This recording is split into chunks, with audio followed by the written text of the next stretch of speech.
Hello viewers, আশা করি সবাই অনেক ভালো আছেন। আজকের এই ভিডিওতে আমি অ্যান্ড্রয়েড স্টুডিওর কোনো প্রজেক্ট নিয়ে আলোচনা করব না, যেমনটা আপনারা থাম্বনেইল এবং ভিডিও টাইটেল দেখে বুঝতে পেরেছেন। সো এই ভিডিওতে আমি আলোচনা করব লারাভেলের একটি প্রবলেম নিয়ে। ওকে, লারাভেল 8-এর অর্থাৎ 2021, আজকে জানুয়ারির 29 তারিখ।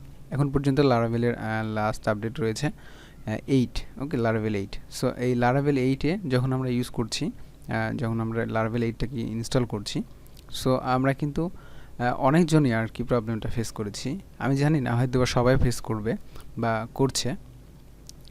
সো আমরা যখন কাস্টম কন্ট্রোলার ক্রিয়েট করছি, অর্থাৎ আমরা নিজের ইচ্ছা মতো যখন কোনো কন্ট্রোলার ক্রিয়েট করছি, ওকে, কন্ট্রোলার ক্রিয়েট করা কীভাবে ক্রিয়েট করতে হয় সেটা হয়তো আপনারা অলরেডি জানেন।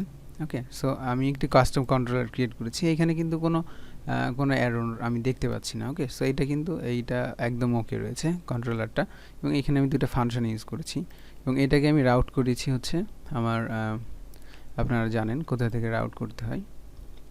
সো আমি সেইখান থেকেই কিন্তু এটাকে কি করেছি, রাউট করেছি। আমরা রাউট করি হচ্ছে আমাদের web.php থেকে। ওকে, সো এইখান থেকে কিন্তু আমি এটাকে সুন্দরভাবে কল দিয়েছি এবং কাস্টম কন্ট্রোলার যে হোম মেথড রয়েছে বা ফাংশন রয়েছে সেই ফাংশনটাকে কল দিয়েছি। ওকে, সো এই যে কাস্টম কন্ট্রোলার এই হোমকে কল দিচ্ছি আমরা। সো এটা কিন্তু কোনো এরর নাই, বাট তারপরেও কি আমরা যখন রান করতেছি তখন দেখছি যে custom controller does not exist, অর্থাৎ আমরা যে কাস্টম কন্ট্রোলার ক্রিয়েট করছি সেটা কিন্তু ডাজ নট এক্সিস্ট। সো এই প্রবলেমটা কিভাবে সলভ করব? ওকে, সো এটা সলভ করা একদমই ইজি। ওকে, একদমই ইজি। সো আপনি যে কাস্টম কন্ট্রোলার ক্রিয়েট করেছেন, সো আমাদের এটাকে সলভ করতে হলে আমাদেরকে যেতে হবে হচ্ছে অ্যাপ থেকে আমরা চলে যাব হচ্ছে প্রোভাইডার্স। ওকে, এবং এইখানে রাউট সার্ভিস প্রোভাইডার এটাতে যাব। সো এইখানে যে আমি হচ্ছে এইখানে ঠিক এই বুট ফাংশনের ওপরে, ওকে, বুট ফাংশনের ওপরে এখানে কি করব, আমি হচ্ছে একটি কিওয়ার্ড ব্যবহার করব প্রোটেক্টেড, এবং এইখানে নেম স্পেস ব্যবহার করব। ওকে, নেম স্পেস এই ভেরিয়েবলটা নিব এবং এই ভেরিয়েবলের মধ্যে আমরা অ্যাসাইন করব।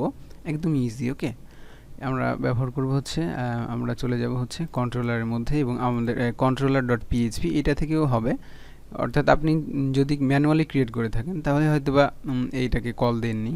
সো সেই জন্য আমি এই কন্ট্রোলার ডট পিএইচপি যে ডিফল্ট ক্লাসটা থাকে আর কি, পিএইচপি লারাভেল যখন আমরা ইনস্টল করি তখন এই ক্লাসটা কিন্তু থাকে। সো এই ক্লাস থেকে এটা কিন্তু কাস্টম কন্ট্রোলার এইখানেও রয়েছে। সো আপনার এটা যদি না থেকে থাকে সেই জন্য আমি বলতেছি আর কি। সো কন্ট্রোলার ডট পিএইচপিতে এটা ডেফিনেটলি থাকবে।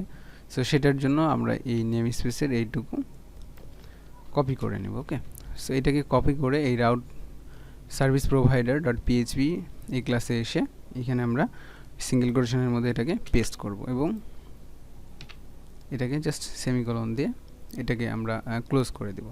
সো এইবার যদি আমরা রান করি আমরা দেখি আমাদের হচ্ছে রাউটে যাব আমরা। So route where is route? Yes, route. So web.php এখান থেকে কিন্তু আমরা /home এই ইউআরএল পাথটা আমরা কল দিব আর কি। সো এটাকে কল দিলে কন্ট্রোলারের হোম মেথড কল হবে কাস্টম কন্ট্রোলারের। সো কাস্টম কন্ট্রোলারের হোম মেথডে কী আছে সেটা কিন্তু আপনারা অলরেডি দেখেছেন। সো এইখানে আই এম হোম এটা আসার কথা। ওকে, সো এইখানে আমি অলরেডি কল দিয়ে রেখেছি। ওকে, সো এই হোমকে আমি কল দিব এবং এইখানে কি করব, রিলোড দিলে দেখাচ্ছে আই এম হোম। এবং আরেকটি আমি ইউজ করেছি হচ্ছে আমার web.phpতে আরেকবার যাওয়া উচিত।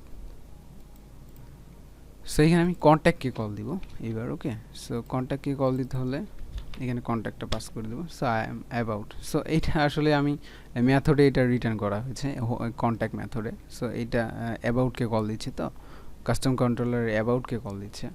সো এইখানে হয়তো আমি অ্যাবাউট লিখে রেখেছি সেই জন্য এটা দেখাচ্ছে। সো যাই হোক, আমরা কিন্তু বুঝতে পারছি। ওকে, সো আমরা কিন্তু বুঝতে পেরেছি আমাদের প্রবলেমটা কোথায় ছিল।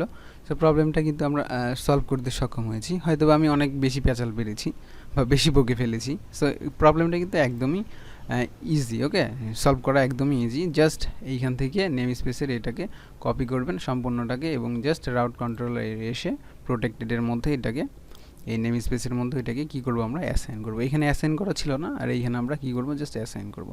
So that's it. সো ভিডিওটি ভালো লেগে থাকলে হয়তোবা ভালো লাগেনি কারণ বেশি কথা বলে ফেলেছি।